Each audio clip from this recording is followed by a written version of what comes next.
We all have this sort of convenient story we tell ourselves. We use something, we're done with it, we toss it in the bin, and then a truck just takes it away. But here's the thing. What if away isn't some magical black hole? What if away is a real place, with real people who are paying the real price for all the stuff we consume? That's the really unsettling idea at the heart of what we're talking about today. The author kicks things off with this really provocative game. He says, I can't let you have your trees, no, but what if I were to sell you all this old junk mail that may have been made from them? Wow. I mean, right there, it's not just about trash anymore, is it?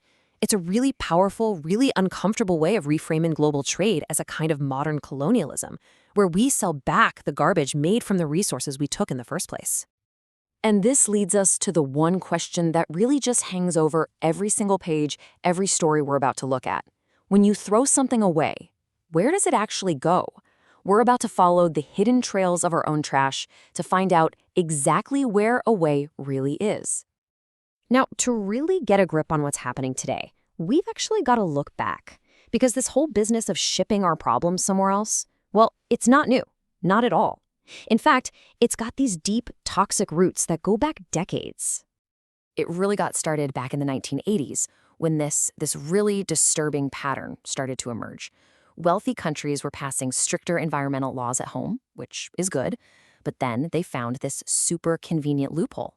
They just started shipping barrels of their most hazardous, toxic waste to countries in the global south. We're talking about really wild schemes, like one in Benin where the government actually considered importing radioactive waste from France, or this massive proposed waste port in Guatemala called Las Escobas that was designed specifically to take in other countries' garbage.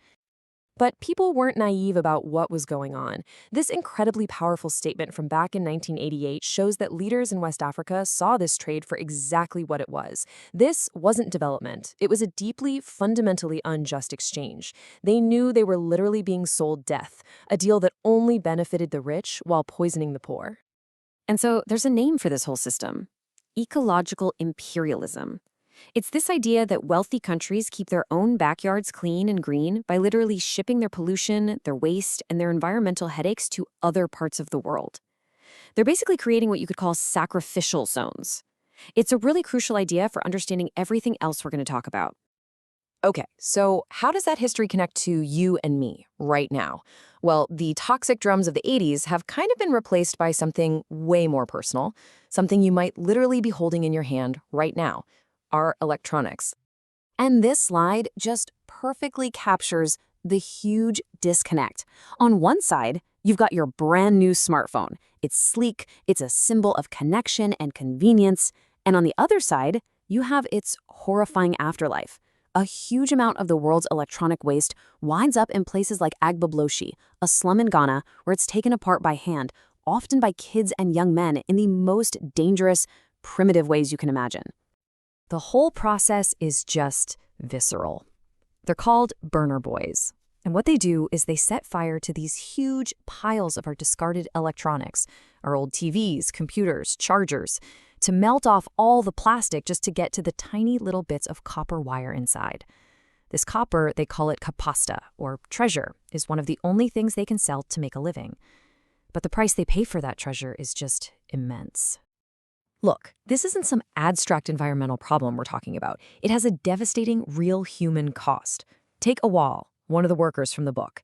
After 8 years of burning electronics, he had scars, a burning feeling that would paralyze his arms and legs for days at a time, and nights where he'd wake up literally coughing up blood.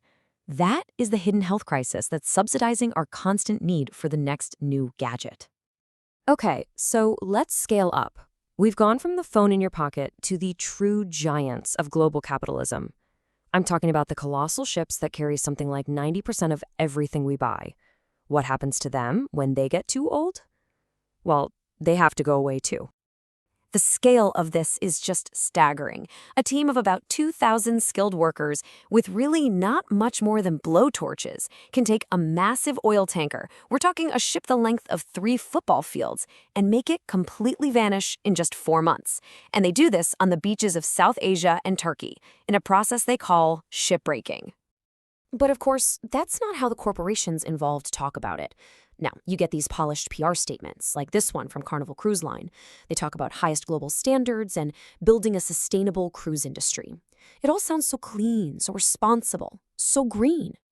But the reality on the ground? It's anything but.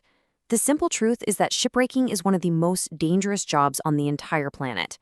Workers are under the constant threat of explosions from leftover fuel, of being crushed by falling steel, and from long-term exposure to this toxic soup of asbestos, heavy metals, and oil sludge. Statistically, it's actually deadlier than mining. So, what do leaky drums of poison, burned-out smartphones, and these dismantled megaships all have in common? Well, when you start putting all of these pieces together, a very clear, very disturbing picture starts to emerge. This is the thesis: a new kind of colonialism. So here's the bottom line. The global waste trade basically works by creating these sacrificial zones in poorer countries.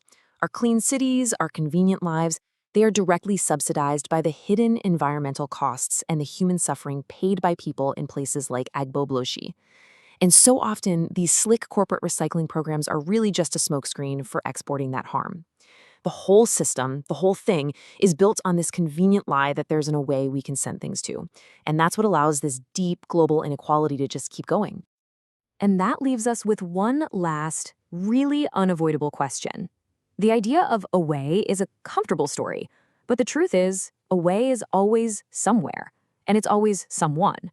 So now that we've pulled back the curtain and seen where away truly is, the only question left is, for you, what changes?